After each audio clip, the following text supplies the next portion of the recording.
there, my name's Rachel, I'm one of the doctors here, and today I've been asked to perform a respiratory exam.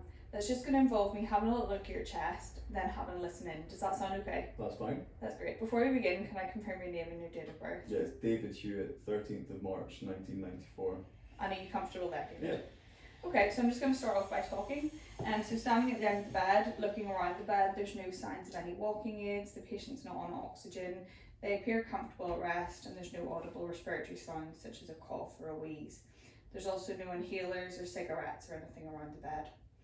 And then going to move on to inspection. So can I just have a look at your hands there, David?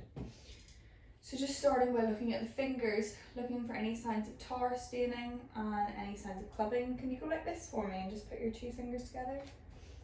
There's no signs of clubbing there. That's great, thank you. Then I'm just going to feel for the temperature of your hands.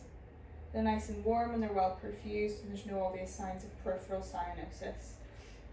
Then can you just put your hands out straight, looking for any signs of salbutamol inhaler use. There's no fine tremor there. And can you cock your wrists back at right angles, and looking for any signs of flapping tremor, which way indicates CO2 retention. That's fine, thank you. I'm then going to move on to assess the pulse, timing it for 15 seconds, multiplying by 4. And that appears a normal rate and it's regular. I'm also looking at the chest to time the rest rate, and I would do this for 60 seconds and then comment on the respiratory rate. Perfect. And then I'm going to assess the JVP. Can you look over your left shoulder, please? And that doesn't appear elevated from here. Do you have any pain in your abdomen or in your tummy? No. I'm just going to press, and that's fine. Then I'm going to move on to assess the face, looking just at the general colour of the face. There's no signs of plethora. And then going to look in the eyes. I'm just going to pull down your lower eyelids if you look up for me.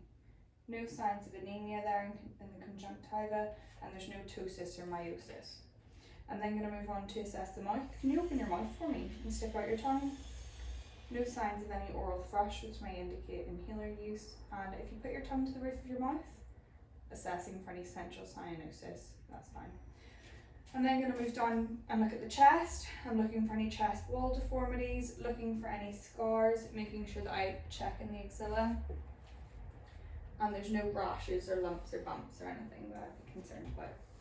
I'm then now going to feel for your windpipe. It might be a little bit uncomfortable, but I can stop at any time. Is that okay? Yep. And then going to assess the trachea. And there's no signs of any deviation there. Then I'm going to feel for the apex beat in the mid-clavicular line, 5th intercostal space. And that doesn't appear to be displaced either. Then I'm next going to assess for expansion of the chest. So starting at the front of the chest, can you take a deep breath in for me? And out. And looking at the thumbs, and they both appear equidistant, and again. And out. That's perfect. And if I were to assess the back of the chest, I would do that 3 times. I'm now going to percuss the chest. So starting at the apex.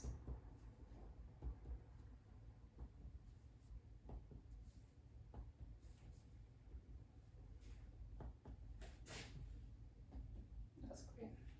And can you say 99 for me? 99. And again. 99. 99. 99. Again. 99. 99. Okay.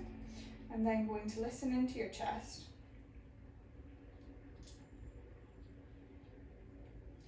Can you take some big deep breaths for me, please?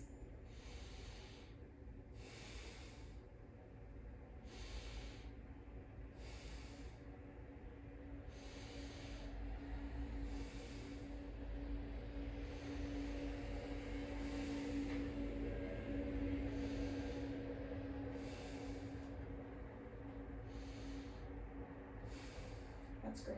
And again, when my stethoscope touches your chest, can you say 99, please? 99. 99. 99. 99. 99. 99. That's great. Then I'm going to move down just to assess the legs. You got any pain in your legs? No. No? Just going to feel the calves. They're soft and non-tender, so there's no signs of any DVT. That's perfect. Then I would also offer at this stage to assess, to palpate the lymph nodes, and going on the examiner's direction, I would then do that. So just to show you how to palpate the lymph nodes, do you mind sitting forward for me? So asking if the patient has any pain. Do you have any pain in your face or your neck? No. Okay, so I'm going to start with the preauricular lymph nodes, postauricular, moving around the front, mandibular and submental, the occipital, posterior chain, and anterior chain, and then supraclavicularly. That's fine. Thank you very much, David. So to summarise, I just performed a respiratory exam on David, and there was no abnormal findings. To complete my examination, I would like to examine the back of the chest. I would also like to do a full cardiovascular examination, and if indicated, I would do a chest x-ray and spirometry. Thank you very much, David. I'll just wash my hands. Thank you.